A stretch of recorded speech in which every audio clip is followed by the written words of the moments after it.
سکینہ کی دلخراش چیخ سن کر میں فوراً ان کے کمرے کی طرف بھاگی۔ ہائے اللہ خیر کرے، پھوپھی سکینہ چیخ رہی تھی۔ اماں کو تو ابھی دوائی دے کر سلایا تھا کہ پھوپھی کی چیخوں سے میرا دل دہل گیا۔ نہ جانے کیا مصیبت ان کے سر پر آن پڑی تھی۔ کیا ہو گیا ہے پھوپھی؟ کیوں چیخ رہی ہیں؟ آپ کو پتہ تو ہے اماں کتنی مشکل سے سوئی ہیں۔ میں نے جاتے ہی ان کو کمرے میں ادھر ادھر تلاش کرتے ہوئے کہا، مگر وہ مجھے کہیں دکھائی نہ دی۔ چیخوں کی آواز تو اسی کمرے سے سنائی دی تھی۔ پھوپھی سکینہ، میں نے انہیں پکارا مگر کوئی جواب نہ ملا۔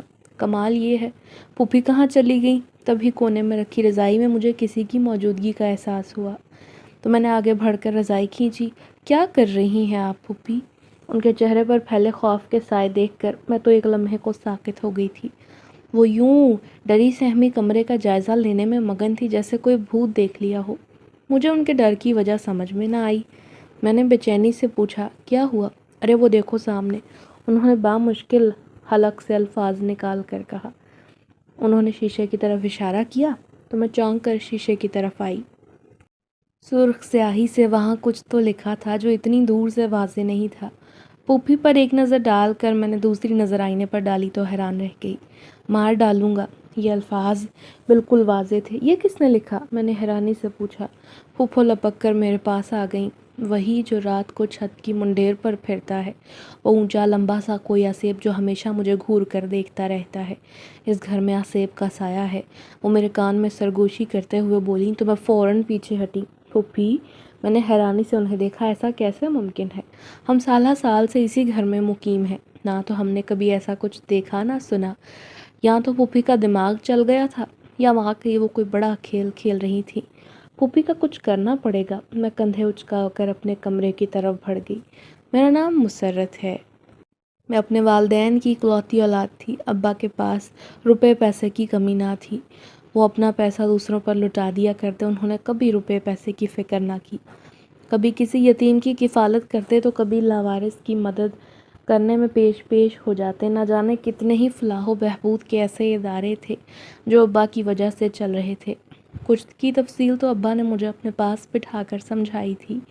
یہ اس فائل میں سب کچھ موجود ہے۔ میں تمہیں اس لیے بتا رہا ہوں کہ زندگی کا کوئی بھروسہ نہیں، میرے بعد یہ سب رکنا نہیں چاہیے۔ میری یہ ذمہ داری تمہیں سنبھالنی ہے۔ ابا کی بات سن کر میں پریشان ہو گئی۔ ابا، میں یہ سب نہیں کر سکتی، اللہ نہ کرے آپ کو کچھ ہو۔ ابا نے حیرت سے مجھے دیکھتے ہوئے کہا، تم سفیان سکندر کی بیٹی ہو، تم میرا بازو ہو، تمہارے علاوہ میں کسی پر اعتبار نہیں کر سکتا۔ اسی لیے میں تمہیں یہ بڑی ذمہ داری دے رہا ہوں۔ یہ کاروبار تو کوئی بھی سنبھال لے گا، مگر یہ مدد کرنے کا سلسلہ جو میں نے سنبھالا ہے، یہ ہر کوئی نہیں چلا سکتا۔ یہ صرف میری بیٹی ہی کر سکتی ہے۔ ابا نے اتنے اعتماد سے کہا کہ میں بات سے انکار نہ کر سکی۔ مگر ابا کو کچھ ہو جائے گا، یہ خیال ہی میرے لیے سہانے روح تھا۔ ابا، آپ کو کچھ نہیں ہوگا۔ میری سوئی بس اسی بات پر اٹکی تھی۔ اب کی بار وہ مسکرا اٹھے۔ مجھے یقین ہے میری بیٹی سب سنبھال لے گی۔ ابا کے چہرے کا اطمینان ابھی بھی تھا۔ میرا دل مطمئن ہو گیا۔ ابا کا بازو بننا میرے لیے باعث فخر تھا۔ وہ وقتاً فوقتاً مجھے سمجھاتے رہتے کہ یہ ادارے کیسے چلتے ہیں اور ابا کی کتنی سرپرستی شامل ہے۔ رفتہ رفتہ مجھے معاملات کی سمجھ آنے لگی، اور جب میں کوئی مشورہ دیتی تو وہ خوش ہو کر کہتے، میری بیٹی تو مجھ سے زیادہ سمجھدار ہے۔ ارے تمہیں بھی تمہارے باپ نے اپنی لائن میں لگا لیا، اماں ٹھنڈی آہیں بھر کر شکوہ کرتی۔ اماں کو ابا کی اتنی دریا دلی پر اعتراض نہ تھا، مگر وہ کہتی اتنا ضرور بچا لینا کہ کل کو بیٹی کے کام آ سکے، اسے کسی کا محتاج نہ ہونا پڑے۔ مگر ابا نے کبھی اس معاملے میں اماں کی نہ سنی۔ ان کا کہنا تھا کہ اللہ کی راہ میں خرچ کرنے سے اتنا عطا ہوگا کہ کسی چیز کی کمی ہونے میں نہ آئے گی۔ ویسے بھی جو بچ گیا وہ کام نہیں آنا، کام تو وہی آنا ہے جو چلا گیا۔ اماں کو اس بات کا افسوس تھا کہ میں بالکل باہر جا رہی تھی۔ مجھے ابا کی فکریں، سوچیں، ان کی باتیں بہت اچھی لگتی تھیں۔ ان کی سوچ بہت اعلیٰ تھی۔ ان کا رب پر پختہ یقین تھا۔ ارے تمہاری ماں بلا وجہ فکریں پال کر بیٹھ جاتی ہے، یہ تو سب رب کی عطا ہے۔ ابا کی بات بھی درست تھی اور میں ان کی بات سے متفق تھی۔ میں ہمیشہ اماں کو سمجھاتی کہ ابا پیسہ برباد نہیں کر رہے بلکہ اپنی آخرت سنوار رہے ہیں، مگر اماں کو میری بات سمجھ میں نہ آتی۔ میں بھی زیادہ بحث میں نہ پڑتی۔ میرا کام تو والدین کو خوش رکھنا تھا، اماں کو بھی میں خوش رکھنے کی پوری کوشش کرتی تھی۔ ابا کی زندگی بے حد مصروف تھی۔ وہ زیادہ تر گھر سے باہر وقت گزار دیا کرتے۔ گھر میں ہم ماں بیٹی ہوتے اور ہم دونوں ایک دوسرے کی سہیلیاں تھیں۔ ہم لوگ اپنی زندگی میں یوں ہی مگن تھے کہ اچانک ایک دن ابا چل بسے۔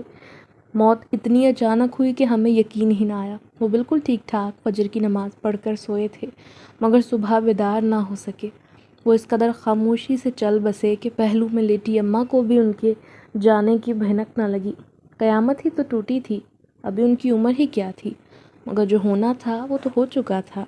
ابا اکثر اپنی موت کو یاد کیا کرتے تھے، تبھی وہ اتنے مصروف رہا کرتے، شاید انہیں پتہ تھا کہ ان کے پاس زیادہ وقت نہیں، تبھی تو نہ جانے کون کون سے معاملات سلجھاتے پھرتے۔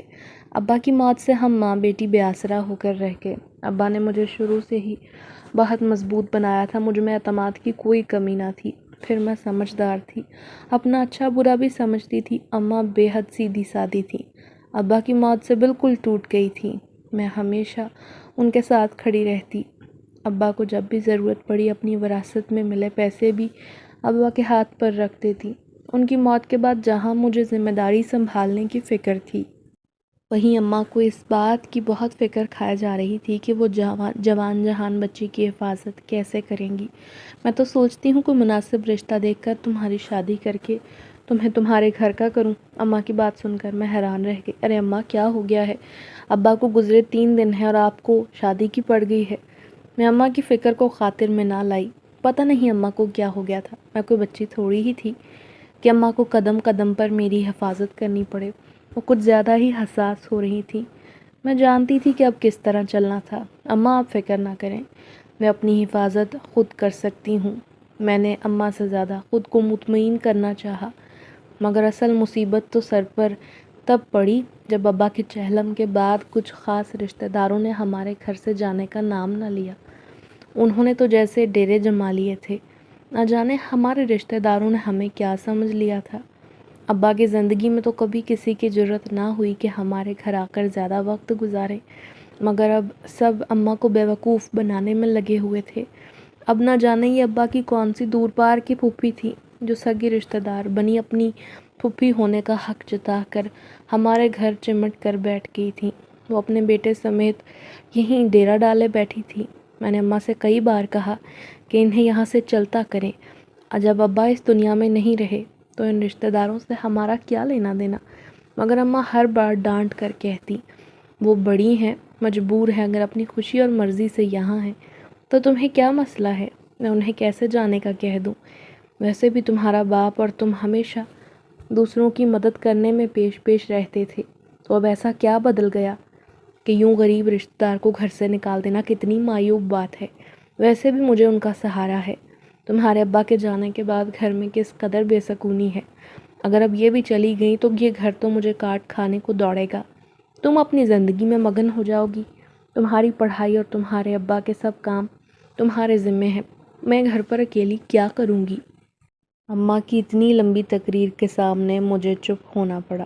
میں ہر بات برداشت کر رہی تھی، مگر پھوپھی سکینہ کی ہر بات میں حد سے زیادہ مداخلت مجھے بری طرح کھلنے لگی۔ وہ ہر وقت ابا کے کام کے معاملات جاننے کی کوشش کرتی، مگر میں نے بھی کچی گولیاں نہ کھیلی تھی، ان کو کبھی کانوں کان ہوا نہ لگنے دی، ہر بار میں بات کو گھما دیا کرتی۔ ان کے ارادے مجھے شروع دن سے مشکوک لگتے تھے۔ ان کی دلچسپی ابا کے کام اور پیسے پر قبضہ جمانے کے علاوہ اور کسی چیز میں نہ تھی۔ میں نے اماں کو کئی بار پھوپھی کے ارادوں سے آگاہ کرنے کی کوشش کی، مگر اماں سمجھنے کو تیار ہی نہ تھیں۔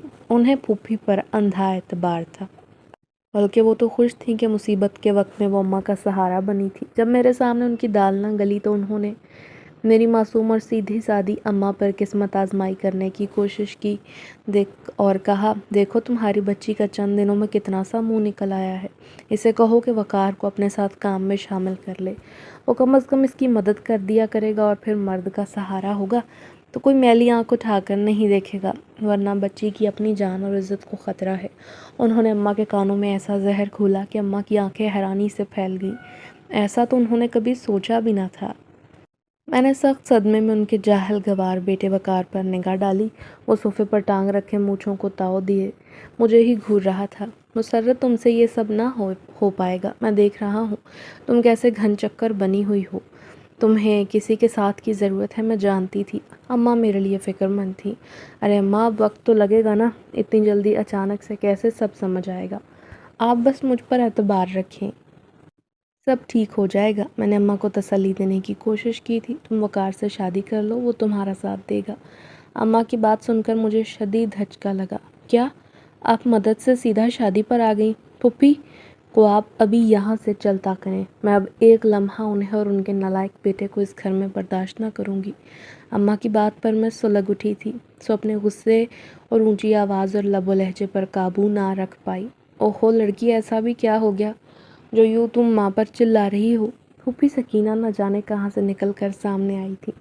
آپ بیچ میں نہ پڑیں، یہ ہم ماں بیٹی کی آپس کی بات ہے، آپ جائیں یہاں سے، میں نے انہیں غصے سے کہا تو وہ مجھے آنکھیں دکھانے لگیں۔ اس سے پہلے میں مزید ان کی طبیعت صاف کرتی، اماں کو سینے پر ہاتھ رکھ کے گرتے دیکھ کر میری روح فنا ہو گئی۔ میں فوراً انہیں لے کر ہسپتال کو بھاگی۔ میرا دل پچھتاوے میں گھرا ہوا تھا۔ یہ میں نے کیا کر دیا تھا؟ مجھے اماں کے ساتھ اس انداز میں اور غصے میں بات نہیں کرنی چاہیے تھی۔ میں ہسپتال میں پریشانی کے عالم میں ٹہل رہی تھی۔ مریض کی طبیعت بہتر ہے، آپ مل سکتی ہیں، مگر ابھی وہ دوائیوں کے زیر اثر سو رہی ہیں، انہیں تنگ نہیں کرنا۔ ڈاکٹر کی بات سن کر مجھے تسلی ہوئی۔ اماں کو مطمئن سوتے دیکھ کر مجھے بھی سکون آیا تو سوچا گھر کا چکر لگا آتی ہوں۔ میں تو جلدی میں اپنا موبائل پرس تک بھی نہ لائی تھی۔ چھوڑ دو، مجھے جا لینے دو، میں نے تم لوگوں کا کیا بگاڑا ہے؟ میں حلق کے بل چیخی، مگر اس بڑے سے اندھیرے کمرے میں میری آواز گونج کر رہ گئی۔ نہ جانے یہ کون لوگ تھے اور مجھ سے کیا چاہتے تھے، مجھے ابھی تک معلوم نہ ہو سکا۔ مجھے اپنی اماں کی بے انتہا فکر تھی، نہ جانے ان کا کیا حال ہوگا۔ میں پریشانی سے اس بڑے سے کمرے میں یہاں سے وہاں چکراتی پھر رہی تھی۔ شاید کوئی راہ، کوئی دروازہ، کوئی روشن دان ہی دکھائی دے جاتا تو میں یہاں سے نکل بھاگتی۔ میں کئی مرتبہ لکڑی کا وہ بڑا اور مضبوط دروازہ کھٹکھٹا چکی تھی۔ وہ اس قدر مضبوط تھا کہ اسے ہلانا بھی مشکل تھا، توڑنے کا تو میں تصور بھی نہ کر سکتی تھی۔ نہ جانے اس بڑے اونچے کمرے سے آواز میری باہر بھی جا رہی تھی یا نہیں۔ میں سر پکڑے قریبی بستر پر ڈہ گئی تھی، آنکھیں آنسوؤں سے لبریز تھیں۔ میں جتنی بھی مضبوط سہی، فی الحال اپنی بے بسی پر بہت افسردہ تھی۔ مجھے خود سے زیادہ ماں کی فکر تھی۔ نہ جانے ابا کے جانے کے بعد ان کی طبیعت کیوں بگڑتی جا رہی ہے۔ ایک طرف ابا کے بیرونی معاملات جو بھی نہ تو میں پوری طرح سمجھ پائی تھی نہ سنبھال پائی تھی، دوسرا ابا کی پھوپھی اور ان کے بیٹے نے ناک میں دم کر رکھا تھا۔ اب تو انہوں نے باقاعدہ اماں پر دباؤ ڈالنا شروع کر دیا تھا کہ میری شادی وقار سے کر دی جائے۔ اوپر سے اماں کی بگڑتی طبیعت، مجھے سمجھ نہیں آ رہا تھا کہ یہ سب ہو کیا رہا ہے۔ آج تو ان کی طبیعت اس قدر بگڑی کہ ہسپتال لانا پڑا۔ ہسپتال میں ان کے پاس کوئی موجود نہ تھا۔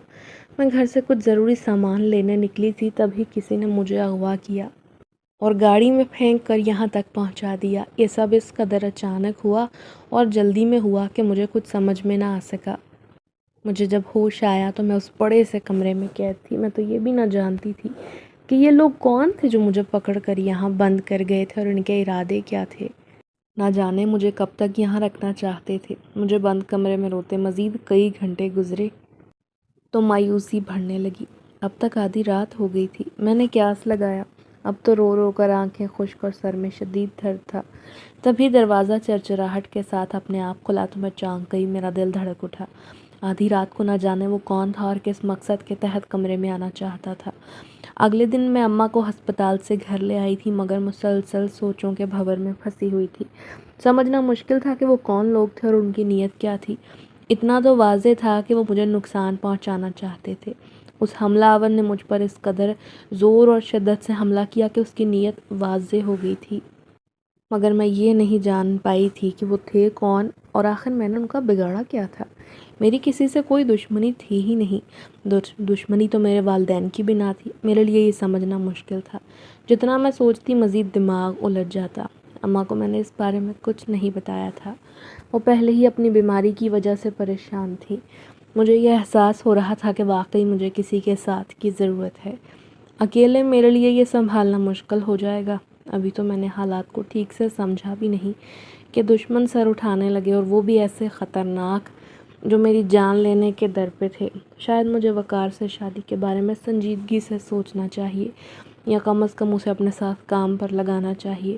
اس سے نہ صرف مجھے سہارا ملے گا بلکہ اماں کو بھی اطمینان ہو جائے گا کہ میں اکیلی نہیں۔ وہ اپنی بیماری سے زیادہ میری حفاظت کے لیے فکر مند تھیں اور مجھے ان کی فکر کسی طرح کم کرنی تھی۔ پھپھو نے گھر میں نیا ڈرامہ شروع کر رکھا تھا کہ انہیں چھت پر کوئی چلتا پھرتا دکھائی دے جاتا ہے تو کبھی ان کے کمرے میں لگے آئینے یا دیوار پر عجیب و غریب تحریریں لکھی پائی جاتی ہیں۔ وہ خوف کے مارے چھپتی پھرتی۔ اماں کے ساتھ ساتھ میں بھی حیران تھی۔ مجھے لگتا تھا وہ ہمیں ڈرانے کے لیے یہ سب کر رہی ہیں۔ ہم تو کئی سالوں سے اسی گھر میں مقیم ہیں، پہلے تو ایسا کبھی کچھ نہیں ہوا، مگر وہ مجھے اور اماں کو پرزور یقین دلانے کی کوشش کرتی اور اکثر کچھ ثبوت بھی اکٹھے کر کے ہمیں دکھاتی۔ اماں کی طبیعت ذرا بہتر ہوئی تو میں دوبارہ ابا کا کام سنبھالنے میں لگ گئی۔ ایک دن میں جوں ہی گھر سے باہر نکلی، سامنے شمریز کو کھڑے دیکھ کر حیران ہوئی۔ تم اس دن کہاں غائب ہو گئے تھے؟ میں نے حیرانی سے پوچھا تو وہ ٹال گیا۔ مجھے صرف یہ بتانا ہے کہ تمہیں اغوا کرنے والے کون تھے؟ میں نے اس شخص کو تمہارے گھر میں داخل ہوتے دیکھا ہے جو تمہیں اپنے ساتھیوں کے ساتھ اس حویلی میں چھوڑ گیا تھا۔ میرے گھر میں؟ کیا مطلب؟ میں نے چونک کر تفصیل جاننا چاہی۔ میں بھی پہلے نہیں جانتا تھا، مگر میں نے اسے تمہارے گھر میں دیکھا تو فوراً پہچان گیا۔ وہ تمہارا پھوپھی زاد وقار ہے۔ اس نے اپنے ساتھیوں سمیت تمہیں اغوا کروایا تھا۔ شمریز کی بات سن کر میں دنگ رہ گئی۔ مجھے یقین نہ ہوا۔ مگر وہ ایسا کیوں کرے گا؟ میں نے شک بھری نظروں سے شمریز کو دیکھا۔ فی الحال میں کسی پر بھروسہ نہیں کر سکتی تھی۔ یہ خود بھی تو اس حویلی میں موجود تھا، کیا پتہ یہ بھی ان کا ساتھی ہو اور اب میرے سامنے ڈرامہ کر رہا ہو۔ تمہیں کیسے پتہ چلا اس کا نام وقار ہے؟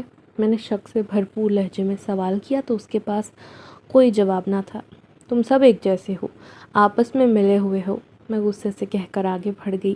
میں عجیب کشمکش کا شکار تھی۔ میرے ساتھ کیا ہو رہا تھا یہ سمجھ سے نہیں آتا تھا کہ کس پر اعتبار کروں اور کس پر نہ کروں۔ میں تو ایک ایسی صورتحال میں پھنس چکی تھی جہاں سے نکلنا مشکل لگتا تھا۔ ایک طرف شمریز تھا جو مجھے وقار کے خلاف بھڑکا رہا تھا تو دوسری طرف وقار تھا جو گھر میں دندناتا پھرتا، مونچھوں کو تاؤ دیتا اور مجھے گھورتا۔ اماں کی بیماری کے باعث میں ان سے کوئی بات نہیں کر سکتی تھی، نہ یہ سمجھ میں آتا کہ انہیں کیسے گھر سے نکالوں، اور اگر وہ گھر سے چلے جاتے تب بھی مسئلہ ختم نہ ہوتا۔ گھر سے جانے کا مطلب اب یہ بھی نہ تھا کہ وہ میرا پیچھا چھوڑ دیتے۔ وہ تو ابا کی دولت اور جائیداد پر نظریں جمائے بیٹھے تھے۔ میں یہ بھی جانتی تھی کہ یہ لوگ اتنی آسانی سے پیچھا چھوڑنے والے نہیں۔ خیر، میں ابا کے کاموں میں بری طرح مصروف تھی۔ ابا کی کفالت میں شامل کئی افراد مجھ سے رابطہ کرنے کی کوشش کر رہے تھے۔ کچھ نے رابطہ کیا بھی تھا، مگر سمجھ نہیں پاتا تھا کس کی مدد کروں اور کسے نظر انداز کروں۔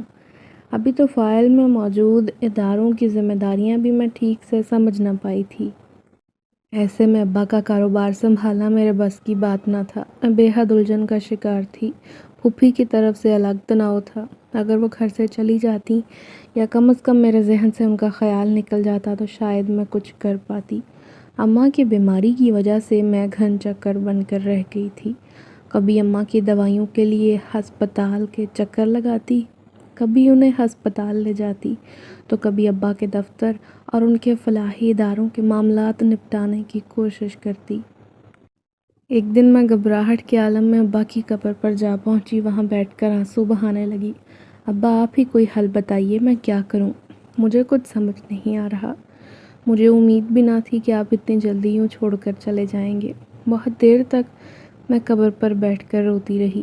تبھی اچانک مجھے قریب میں پتوں کے کسی چلنے کی آواز سنائی دی۔ میں نے بے ساختہ پلٹ کر دیکھا، مگر وہاں کوئی بھی نہ تھا۔ میں حیران ہو گئی کیونکہ پتوں کی چرچراہٹ تو سنائی دے رہی تھی، مگر ان پر چلنے والا اور قدم رکھنے والا نظر نہیں آ رہا تھا۔ ہوا ساکت تھی، جس سے پتوں کے ہلنے کا تو سوال ہی پیدا نہیں ہوتا تھا۔ میرے جسم میں خوف کی لہر دوڑ گئی۔ مجھے یوں لگتا تھا جیسے کوئی میرے آس پاس موجود ہے، مگر نظر نہیں آ رہا۔ میں فوراً وہاں سے نکل کھڑی ہوئی۔ قبرستان میں کچھ فاصلے پر چند لوگ دیگر قبروں کے پاس موجود تھے، مگر ان میں سے کسی کی توجہ مجھ پر نہ تھی۔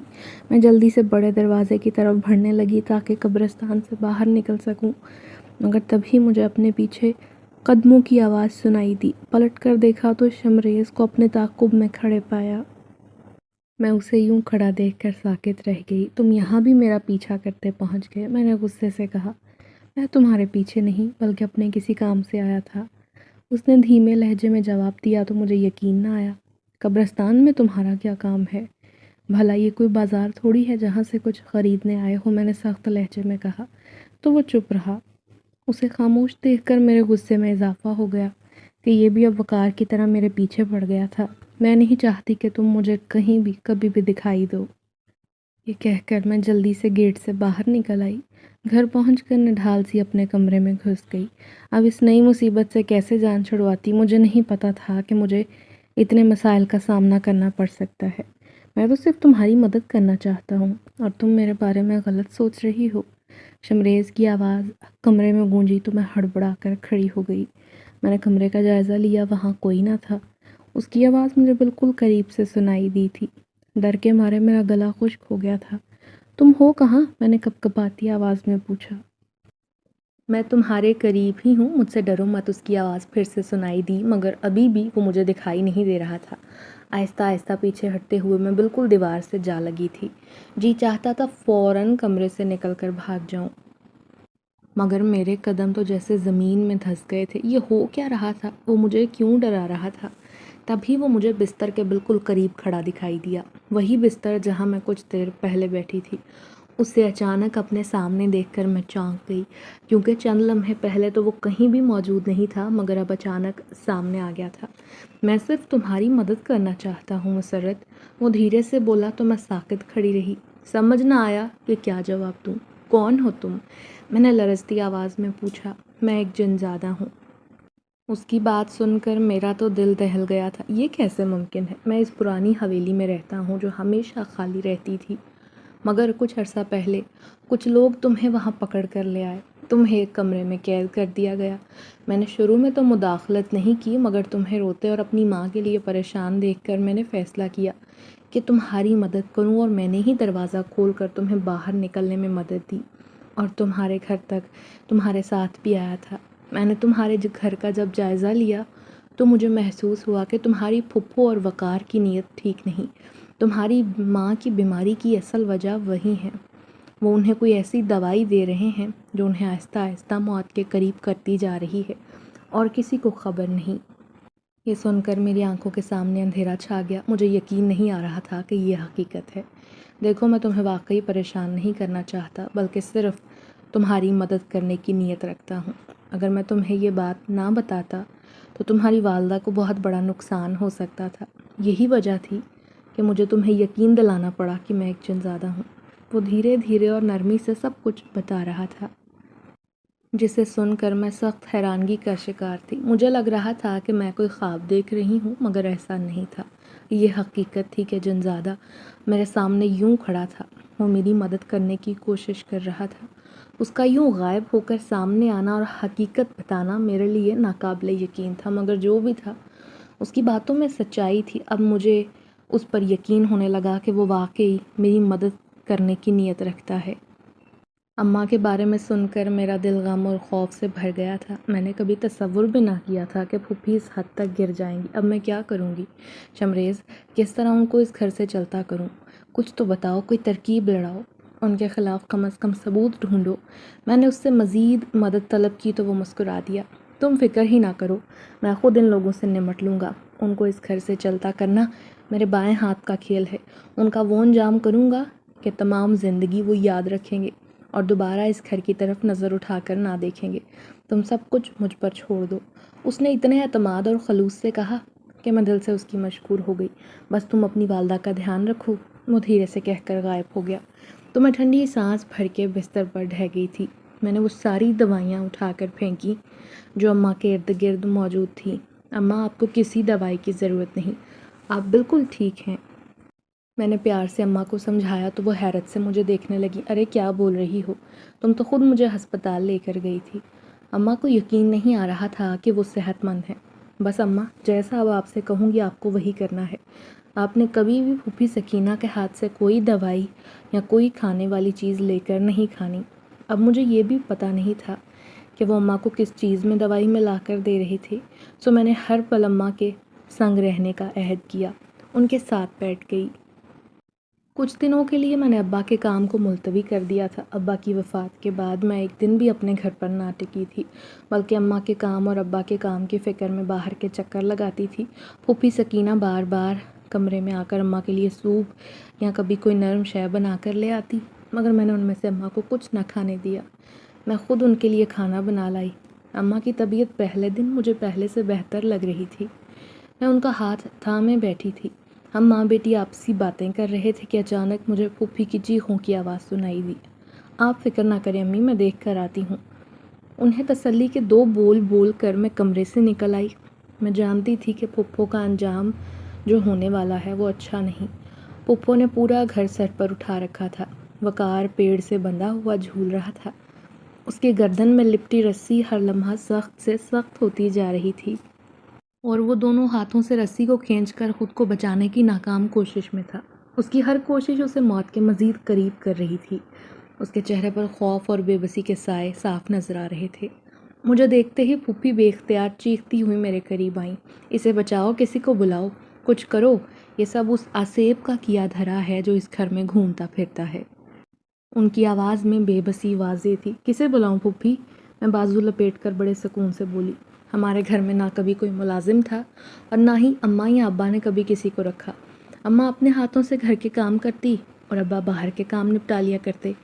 ان دونوں کو ہی گھر میں ملازم ہرگز پسند نہ تھا، اور میری بھی یہی سوچ تھی۔ وقار کا حال دیکھ کر مجھے ذرا بھی رحم نہ آیا۔ وہ تڑپ رہا تھا، مگر میں آرام سے پھپھو کے برابر کھڑی تھی، کیونکہ وہ اسی انجام کا حقدار تھا۔ اس نے مجھ پر قاتلانہ حملہ کروایا اور اماں کو مارنے کی سازش رچائی تھی۔ اب دونوں ماں بیٹے کی چالاکی اگر کامیاب ہو جاتی تو شاید اماں کی موت کا راز کبھی کھل نہ پاتا۔ تم دونوں ماں بیٹے وعدہ کرو کہ اس گھر سے ہمیشہ کے لیے دفع ہو جاؤ گے اور کبھی پلٹ کر آئندہ یہاں قدم نہیں رکھو گے۔ گرجتی آواز چاروں طرف سے گونجی۔ پھوپھی کا مارے خوف کے برا حال تھا۔ آواز اس قدر بھیانک تھی کہ ایک لمحے کے لیے تو میری ریڑھ کی ہڈی بھی سرد پڑ گئی۔ میں جانتی تھی یہ شمریز کی آواز تھی اور وہی یہ سب کر رہا تھا، مگر میں مضبوطی سے کھڑی رہی۔ ہاں ہاں، وعدہ کرتی ہوں، ہم کبھی لوٹ کر نہیں آئیں گے۔ پھوپھی نے فوراً ہاتھ جوڑ لیے۔ ان کی آنکھوں سے آنسو بہہ رہے تھے۔ خوف کے مارے وہ سفید پڑی ہوئی تھیں۔ تبھی وقار کی گردن کی رسی ڈھیلی پڑی تو وہ دڑام سے زمین پر آ گرا۔ پھوپھی فوراً اس کے پاس بھاگ کر گئیں اور اسے خود سے چمٹا لیا۔ وہ بے بسی سے کانپ رہی تھی۔ ہائے میرا لال! ان کی نظریں چاروں اطراف گھوم رہی تھیں۔ پھپھو ہمارے گھر پر جو آسیب کا سایہ ہے نا، یہ اس کو جان سے مار دیتا ہے جو اس گھر کو نقصان پہنچانے کی کوشش کرتا ہے۔ میں سرد مہری سے پھوپھی کی آنکھوں میں آنکھیں ڈال کر بولی تو وہ نظر چرا گئیں۔ وقار تو زمین پر نیم بے ہوش پڑا تھا۔ وہ کسی بات کا جواب دینے کے قابل نہ تھا۔ حالت اتنی خراب تھی، لگتا تھا وہ بھی موت کے دہانے پر ہے۔ یہی تمہارا انجام ہے۔ اگر دوبارہ تم نے اس گھر میں آنے کی کوشش کی تو اس بار رسی نہ کھلے گی اور نہ ہی جان بچے گی، میں نے کہا اور آگے بڑھ گئی۔ ان کے لیے یہی سبق کافی تھا۔ چپ چاپ میں اماں کے کمرے میں چلی آئی۔ یہ باہر کیسا شور تھا بیٹی؟ جی اماں، دراصل پھپھو واپس جانے کے لیے اپنا سامان سمیٹ رہی ہیں، ان کا شور شرابہ تھا۔ اماں کو حیرت میں چھوڑ کر میں ان کے کمبل میں جا گھسی۔ ہر طرف سکون ہی سکون تھا۔ اماں کی بیماری کچھ دنوں میں غائب ہو گئی تھی۔ جب انہیں وہ زہر ملا کھانا نہ ملا جو پھوپھی آہستہ آہستہ انہیں دے رہی تھی تو ان کی طبیعت بحال ہونے لگی۔ میرے دل کو سکون ملا، مگر میرے ذہن میں ابھی بھی پھوپھی کی سازشیں ہی گونج رہی تھیں۔ وہ تو ایسے بھاگے تھے کہ پلٹ کر نہ دیکھا تھا۔ شمریز نے اس معاملے میں میرا بہت ساتھ دیا تھا۔ اس کی مدد کے بغیر میں شاید کچھ نہ کر سکتی۔ وہ اکثر اماں کے پاس آ کر ان کی خیریت پوچھتا۔ میں نے اماں کو یہ باور کرایا کہ وہ میرا ہم جماعت تھا۔ اماں کو یہ نہیں بتایا تھا کہ اس کی اصلیت کیا ہے۔ تمہارا شکریہ ادا کرنے کے لیے میرے پاس الفاظ نہیں۔ تم نے میری اور اماں کی زندگی بچائی، میں تو تم پر شک کرنے لگی تھی۔ مجھے معاف کر دینا۔ ارے کیسی باتیں کر رہی ہو؟ تم جن حالات میں تھی ایسے میں شک کرنا بنتا تھا۔ ویسے بھی تم ایک عظیم باپ کی عظیم بیٹی ہو، یہ کرنا میرا فرض تھا۔ کیا مطلب؟ تم میرے بابا کو جانتے ہو؟ پہلے نہیں جانتا تھا، مگر جب اس گھر میں آیا تو مجھے معلوم ہو گیا۔ تمہارے ابا نے دکھی انسانیت کی بہت مدد کی ہے، اور یہ ممکن ہی نہ تھا کہ اللہ ان کی بیٹی اور بیوی کی مدد کے لیے کسی کو نہ بھیجتا۔ اللہ نے مجھے تمہاری مدد کے لیے فرشتہ بنا کر بھیجا۔ اس میں میرا کوئی کمال نہیں، یہ اللہ کا کرم ہے۔ تمہیں اللہ کا شکر ادا کرنا چاہیے۔ شمریز کی باتوں نے مجھے جھنجھوڑ کر رکھ دیا۔ ابا مرحوم بھی تو ہمیشہ یہی کہا کرتے تھے کہ اللہ نیکی کو کبھی اپنے پاس نہیں رکھتا، کسی نہ کسی صورت میں لوٹا ہی دیتا ہے۔ ابا کی نیکیاں ہی ہمارے کام آئی تھیں کہ اللہ نے ابا کی موت کے بعد بھی ہمارا ساتھ نہ چھوڑا تھا اور ہمیں اس مشکل کی گھڑی سے ایسے نکال لیا تھا۔ خیر، بعد میں وقت ملا تو میں نے اماں کو سب کچھ بتا دیا تھا کہ کس طرح پھوپھی کی سازشیں میں نے ناکام بنائی اور وقار کی مدد سے سب تفصیل سے بتایا۔ اماں نے یہ سن کر حیرت اور افسوس کے ملے جلے تاثرات کا اظہار کیا۔ ارے تم سب اکیلی سہتی رہی، مجھے کیوں نہ بتایا؟ کیونکہ اماں آپ میری بات پر یقین ہی نہ کرتی اور میں نہیں چاہتی تھی کہ آپ اپنی بیماری کی وجہ سے مزید پریشانیاں اٹھائیں۔ میں نے نرمی سے جواب دیا، مجھے افسوس ہے کہ میں ایسے حالات میں تمہارے ساتھ نہ کھڑی ہو سکی۔ مجھے ان دونوں کو پہلے ہی گھر سے چلتا کرنا چاہیے تھا۔ میں نے ان پر بھروسہ کیا، تمہیں اکیلا چھوڑ دیا۔ ارے اماں، آپ کا کوئی قصور نہیں، میں نے ان کا ہاتھ تھام کر کہا۔ آپ کی سادگی کی وجہ سے آپ سے شکوہ کرنا بے معنی ہے۔ چلیں، یہ تو اللہ کا کرم ہے کہ ہم اس آزمائش سے وقت پر نکل آئے۔ اور کام سنبھالنے میں شمریز نے میرا اتنا ساتھ دیا، اس کی مدد سے میں جلد ہی سب سنبھال گئی تھی۔ خود کے اندر ایک نئی توانائی محسوس کرتی، دن رات کام میں لگی رہتی۔ میں اس کی بہت شکر گزار تھی، مگر وہ ہر بار ہنس کر ٹال دیتا اور کہتا یہ نیکی کے کام ہیں، اور اگر نیکی کے کاموں میں میں اپنا حصہ ڈال رہا ہوں تو مجھے تمہارا شکر گزار ہونا چاہیے، نہ کہ تمہیں میرا۔ وہ ہر وقت میرے ساتھ ہوتا مگر کسی کو دکھائی نہیں دیتا تھا۔ جلد ہی ابا کے میں نے کاروبار اور فلاحی اداروں کے کام کو بھی سنبھال لیا تھا۔ شمریز نے مجھے ان خاندانوں کے بارے میں بتایا جن کی کفالت ابا کرتے تھے، اور پھر اس کی نشاندہی کے ذریعے میں ان خاندان کی ضرورتوں کو پورا کرنے کے قابل ہوئی۔ ایک دن وہ بولا، اگر میں ہمیشہ کے لیے تمہاری زندگی میں شامل ہونا چاہوں تو کیا تم مجھے قبول کرو گی؟ میں حیران ہوئی، مجھے اس سے اپنائیت کا احساس تھا اور ویسے بھی ہر پل میرے ساتھ رہتا۔ کیا مجھے اس کی اتنی عادت ہو گئی تھی جب وہ میرے گرد نہ ہوتا تو مجھے بے چینی محسوس ہوتی۔ میں اس کی محبت میں مبتلا ہوتی جا رہی تھی۔ میری خوش نصیبی ہوگی شمریز اگر مجھے تمہارا ساتھ نصیب ہو، میں نے خوشی سے کہا تو وہ خوش ہو گیا۔ مجھے امید نہ تھی کہ تم میرا ساتھ پانے کے لیے اقرار کرو گی۔ وہ بہت خوش ہوتے ہوئے بولا، مجھے یقین نہیں آ رہا، کیا ہمارا ساتھ ممکن ہو پائے گا؟ میں نے خدشے کا اظہار کیا، کیونکہ میں تو انسان ہوں۔ ارے اس سے کیا فرق پڑتا ہے، دل ملنے کی بات ہوتی ہے، جس طرح ہمارا دل ملا ہے اس کے بعد ہمیں کسی چیز کی کوئی پرواہ نہیں۔ اگر تم راضی ہو نا تو سب ممکن ہے مسرت۔ اس کی بات سن کر مجھے اطمینان نصیب ہوا۔ میں نے اماں کو اب تک نہیں بتایا تھا کہ اس کی حقیقت کیا ہے۔ اگر اماں کو اصلیت بتاتی تو شاید وہ خوف کے مارے بے ہوش ہو جاتی۔ وہ اکثر اس سے ملتی تھی، انہیں بھی وہ پسند تھا اور اکثر میرے سامنے اس کی تعریف بھی کیا کرتی کہ بہت نیک اور ہونہار بچہ ہے۔ شمریز نے وعدہ کیا وہ جلد اپنی والدہ کو میری والدہ سے ملوانے لائے گا تاکہ وہ رشتے کی بات کر سکیں، اور کچھ دنوں بعد وہ واقعی آ گئیں۔ وہ شمریز کی طرح بہت ملنسار اور نیک عورت تھیں۔ انہوں نے جب رشتے کی بات چھیڑی، اماں نے فوراً ہاں کر دی کہ شمریز تو میرے بیٹے کی طرح ہے، میں بھلا کیوں انکار کروں گی، اتنا اچھا بیٹا مجھے مفت میں مل جائے گا۔ اماں نے ہنس کر کہا تو ہم سب ہنس دیے۔ سب کے چہروں پر خوشیاں رقص کر رہی تھیں۔ میں محبت بھری نظروں سے شمریز کو دیکھ رہی تھی۔